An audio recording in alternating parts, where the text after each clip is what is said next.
Hi, this is Cal Ripken Jr., and you're listening to the ML Sports Platter.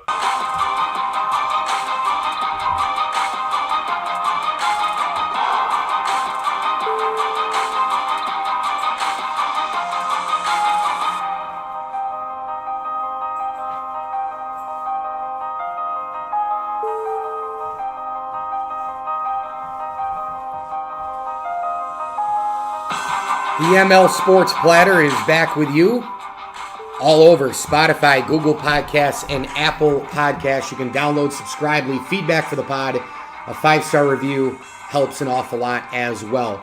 Don't forget to join me at the Phoenix Sports Restaurant tomorrow for the Preakness Stakes. I'm going to get out of the baseball game in the afternoon, head down and watch a little horse racing with you. I'm sure they'll have the PGA Championship on as well.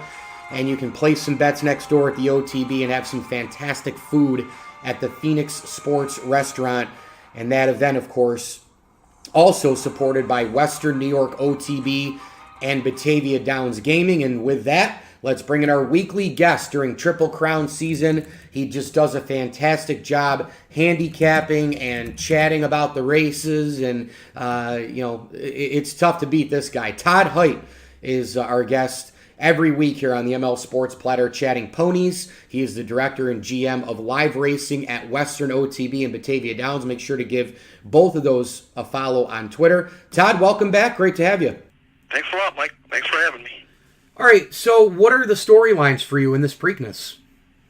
Well, it's an unusual year because we don't have the Derby winner racing.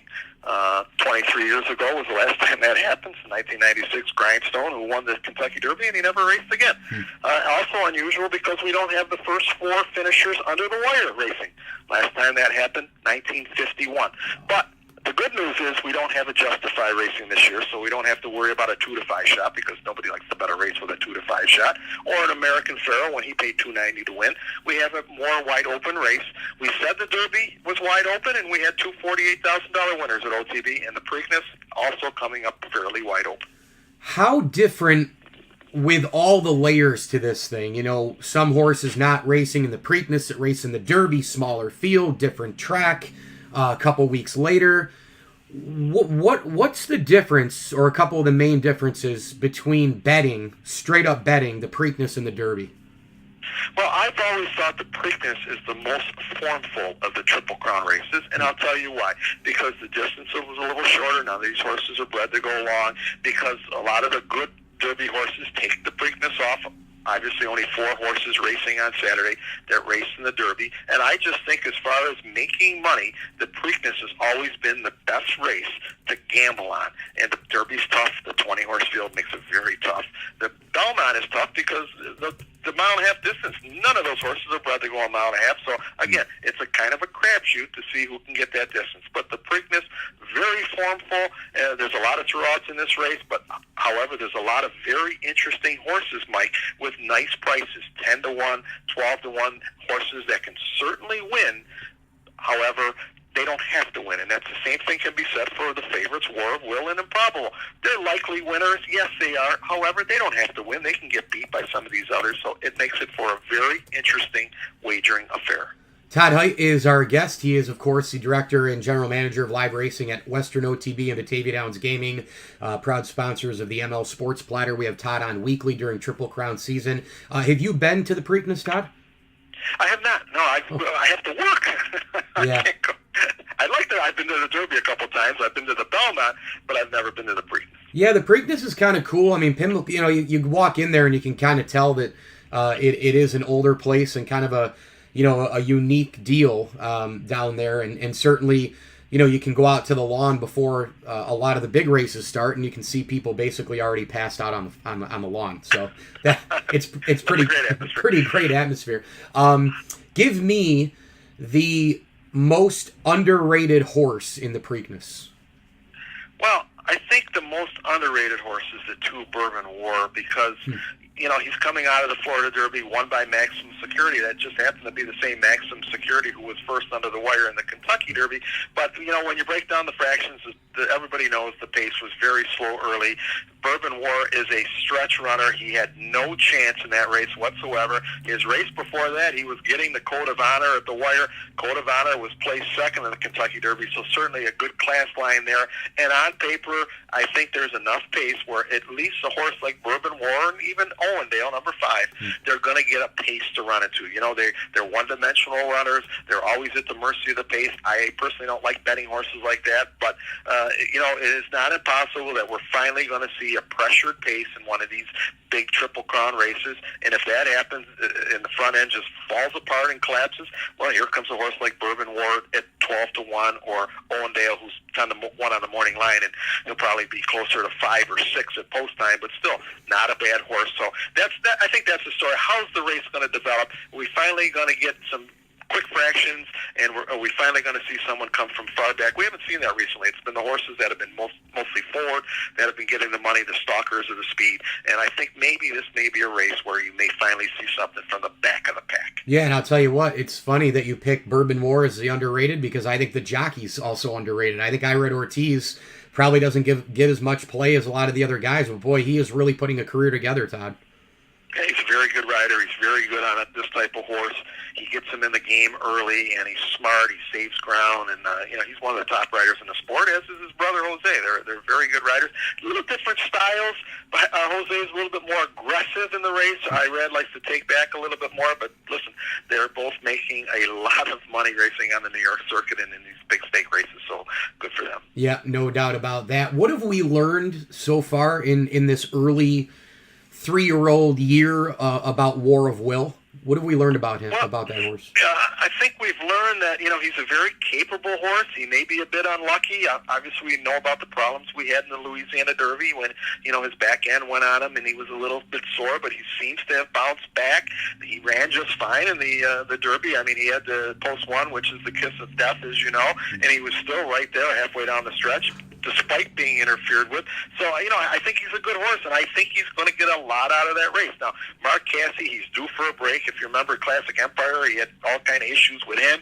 And one of these days, the racing gods are going to come down very nicely on Mark Casse, and he's going to win one of these Triple Crown races. I think War of Will is a major player. I'm not real crazy about Post 1. Yes, it's not as bad as being Post 1 in the Kentucky Derby, but it's still only won twice since 1960. So, I'm quite sure if you ask Mark Casse, he'd rather be in 6 or 7 or 8 out there. But nevertheless, I think they have to run the same kind of race. He's got to break well. They have to send him out of there. He may not go to the lead, but he's not going to be far off. And, at the shorter distance, don't forget, Improbable didn't get by War of Will until the final 4 or 5 strides when he beat him right at the end there. And this is a shorter race. So, listen, if you like Improbable, I don't know how you don't like War of Will. Yeah, no doubt about it. So give me your win-play show here, Todd, in this race. Well, I like the inside horses. I like the 1 through 5. I can make a case for, I like War of Will the best out of all of them, but I can make a case for Bourbon War based on the possibility of a fast pace. The 3-horse, Warrior's Charge, who probably will get burned up in the speed, but if you can get 15-1 on him, his last 2 races are spectacular. And the owners are putting up $150,000 plus another $30,000 to race him. So they're in for 180, and the horse has only made 140. So they're going to actually, if the horse doesn't finish any better than 3rd, they're going to lose money. You have to use Improbable. He's the right favorite. He was the favorite in the Derby. He ran okay, didn't run great, but he didn't run bad. Switching to Mike Smith, he's going to get badly overbet. And then the horse that a lot of people are touting is the 5 Owendale, another very good late runner that comes off a spectacular effort at Keeneland. And if they get caught speeding early, he's going to be rolling late. I like those 5 horses. I want to make money, so I'm going to basically key around the 2 and the 5 and hope that one of those 2 show up at least first or second with the logical. I'm also going to use the 13 win-win-win who's coming out of the Derby. Just remember one fact about the Preakness, and it's a very strong statistic.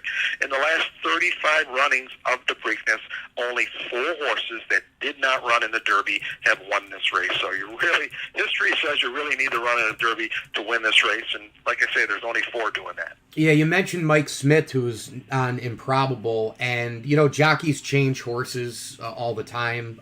Depends on the situation. Obviously, if they're going for a Triple Crown, they'll stay right on the saddle the whole way. But in your opinion, Todd, how much of a difference does it make when horses, change jockeys, and how long do you think it takes for that relationship to develop? Well, we've seen a lot of positive rider changes, and we've seen a lot of positive negative rider changes. I mean, it works both ways. Mike Smith's a little bit different rider, the way he sends a horse out there. Nothing wrong with Ira Ortiz. If improbable takes to Mike Smith, then he's going to be tough. One thing I will tell you about Mike Smith, he's a smart rider.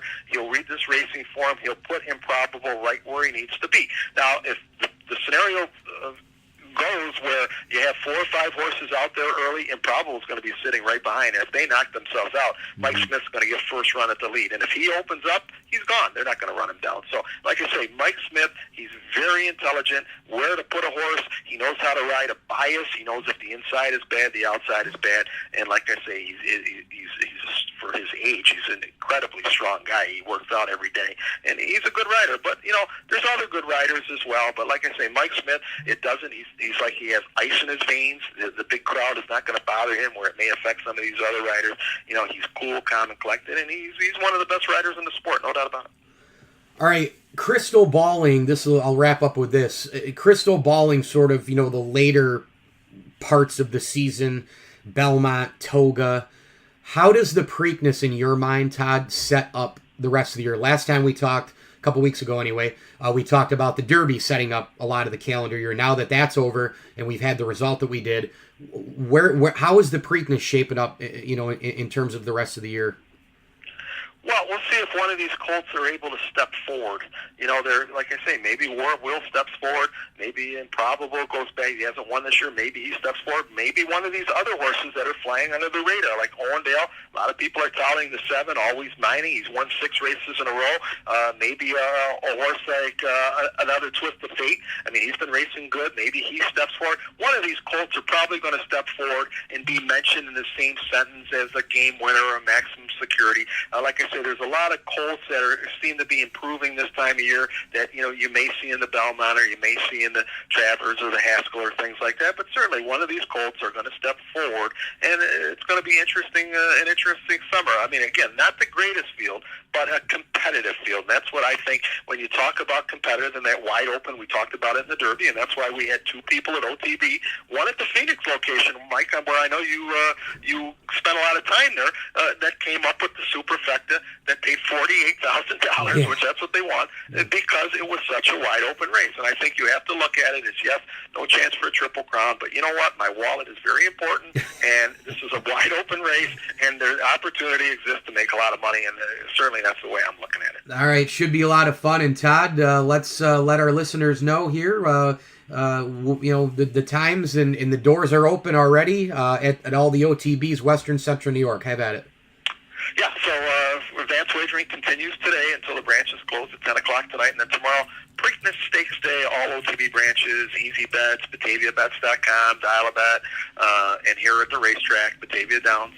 Gaming and hotel, 10 o'clock will be all the opening times for horse betting, and you can wager right until post time 6:48. If you go to the OTBs tomorrow, you can wager today, but tomorrow there's a promotion there. You bet 25 on the Preakness at the same time. We'll give you a $25 gaming free play coupon that you can redeem at Batavia Downs after earning 5 points, limited to the first 100 customers that take advantage of the offer. And then, of course, here, if you're around the Batavia area, we'll have our Preakness party for just $15. You'll get your choice of 5 food items, a $2 wager on the Preakness, and $15 in gaming free play. We had over 750 people attend our Derby party, which was a record. It was just incredible. What an incredible party.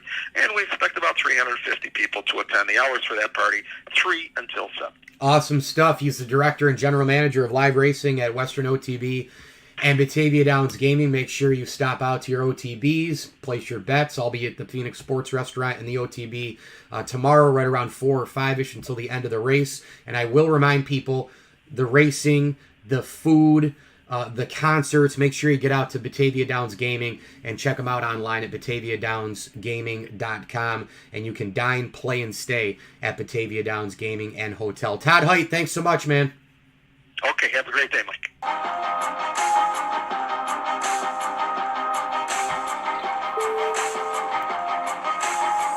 You can download and subscribe to the ML Sports Platter on Spotify, Google Podcasts, and Apple Podcasts. Also, Stitcher, Podbean app, YouTube, and Tumblr, a couple other platforms where you can access this podcast. Big tip of the cap. Thank you again to Todd Haight. He does an awesome job. And get out to your OTBs. Get out to the Phoenix Sports Restaurant tomorrow. Grab some food, grab some drink, and make some bets at the Phoenix OTB in partnership with Batavia Downs Gaming and Western New York OTB. Will be out there for the Preakness Stakes. I'm Mike Lindsley. Hit me on Twitter at Mike L Sports. Mike L Sports 1979 on Instagram.